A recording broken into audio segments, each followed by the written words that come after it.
Welcome to the Explainer. A lot of people just assume the ancient biblical texts are, well, just a collection of random historical stories or maybe a rigid list of rules you're supposed to memorize. But if you look a bit closer, you'll actually see a profound signature written right into the middle of the most important moments. We're going to look at some deep theological patterns that are literally hidden in plain sight. Okay, let's dive into this, because what we're looking at today is how an ancient language uses numbers, not just for basic math, but as a framework for human transformation. I really want you to think about that for a second. What if biblical numbers are actually a hidden blueprint? When we read about numbers like 40, 12, or 7 in these ancient texts, our modern minds naturally just register them as a chronological count, right? Like just a head count. But in the Hebrew mindset, these numbers carry incredible semantic weight.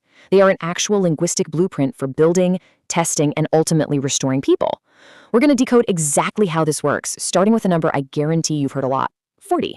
So to really understand 40, we have to look at the ancient Hebrew language itself. Let's take the Hebrew letter mem.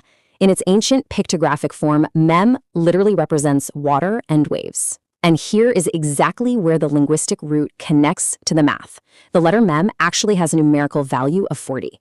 This means that when you're reading the biblical text, the number 40 and this deep underground river of water imagery, they are entirely inseparable.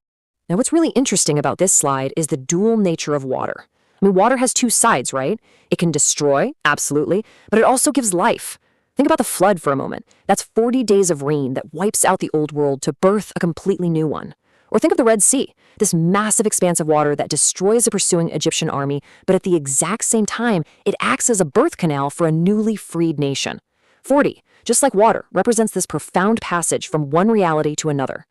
Let's trace this chronological pattern across history, because it's fascinating. Look at these pivotal moments. First, Moses spends 40 days on Mount Sinai. Then, centuries later, the prophet Elijah spends 40 days traveling to Mount Horeb. And centuries after that, Jesus spends 40 days fasting in the wilderness. Do you see the echo there? Every single one of these figures traveled into deep isolation. Those 40 days acted as a corridor. They literally had to leave behind their previous context to receive a brand new divine commission. And that brings us to a really crucial paradigm shift. See, we so often view a wilderness season or a 40-day trial as just a sentence of punishment, but the Hebrew linguistic blueprint reveals something else entirely. It's actually a corridor of calling and formation. 40 is a divine forge. It's like a womb in the desert that strips away one identity just to forge another one. God doesn't use 40 to punish. He uses 40 to prepare. So once people are prepared, how do they find their identity? Well, that brings us to our next blueprint number, the mystery of 12.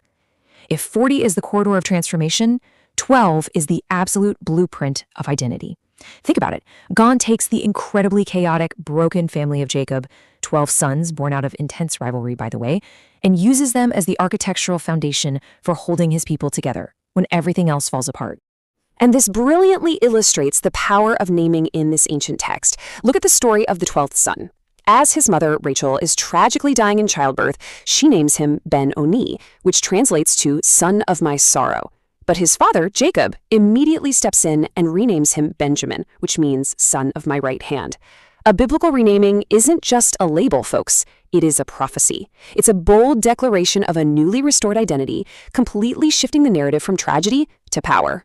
Follow this linguistic journey of the 12 with me. It starts in stage 1 with rivalry, the 12 sons of Jacob, a situation born out of desperate prayers and some really complex human heartbreak. But look at stage 2, identity. Those same 12 names are later engraved onto 12 precious stones on the high priest's breastplate. Not a single stone is the same color, yet they are all carried together right over the priest's heart. And finally, stage 3. Eternity. The whole story culminates with the 12 gates of the New Jerusalem, eternally open in every single direction, welcoming every scattered, broken tribe back home.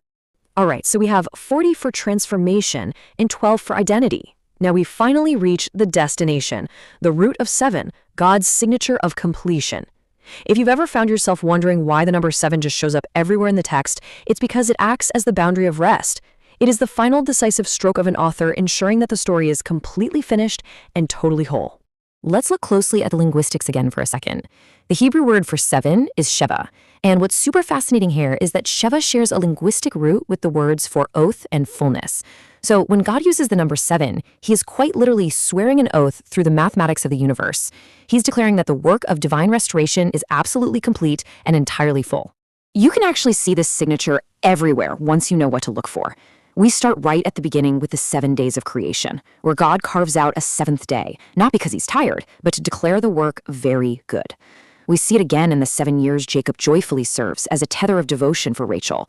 And all the way at the end of the text, we see these repeating cycles of 7 seals, 7 trumpets, and 7 bowls in the book of Revelation. It is the ultimate rhythm of completion. Which brings us to one highly specific number, 7,000. Let me just set the scene for you real quick. The prophet Elijah has literally just survived his 40-day wilderness test. He's hiding in a cave on the mountain, listening to this thin silence, and he feels completely alone. I mean, he genuinely believes he is the absolute last faithful person left on planet Earth. But God speaks right into that silence and reveals that there are 7,000 others who have never bowed their knee to a false god. So the crucial point is this: why exactly 7,000? Well, because in the ancient biblical economy, 7 represents wholeness. By telling Elijah there are 7,000, God is basically saying that his remnant is perfectly sufficient. It proves that even in the darkest, most isolating shadows, God has a complete, mathematically perfect plan. Let's move to and see how this builds together. Step 1. The 40-day wilderness test acts as the forge, right? The waters of transformation. Step 2. The 12 identities are formed, taking all our chaotic human rivalry and turning it into a beautiful, multicolored breastplate. And then step 3, the 7 of completion arrives, swearing an oath that the work is finished. This is the whole thematic, semantic progression of these ancient linguistic roots. And here is where this becomes deeply, deeply personal. Contrasts the final 40s in the biblical text. We almost always think of the 40 days of testing in the wilderness. But the very last time a 40-day period is mentioned, it's actually the 40 days Jesus spends on earth after the resurrection. It's not a test in the desert anymore. It's 40 days of companionship, literally eating at a table with his friends. The final 40 is a table of restoration that's been prepared since the foundation of the world. I really want you to take this in. Your failures do not erase your name. Think about those 12 tribes again. They were born of heartbreak, rejection, and just desperate prayers. Yet, their names ended up etched in gold on the gates of eternity. Your scattering does not cancel your gate. The exact same God who met Elijah in that thin silence is present in your own current struggles, proving that the wilderness is never, ever wasted. Which leaves us with this final, lingering question to consider today. Can you recognize the signature of completion in your own unfinished chapters? The patterns are there, hidden right in plain sight. You just have to trust that the God of the start, the God of the 40-day forge and those 12 messy identities, is also the God of the signature of 7, who possesses the power to bring literally all of your broken pieces to absolute fullness. Thank you so much for learning with us on this explainer. Keep looking for the patterns, and we'll see you next time.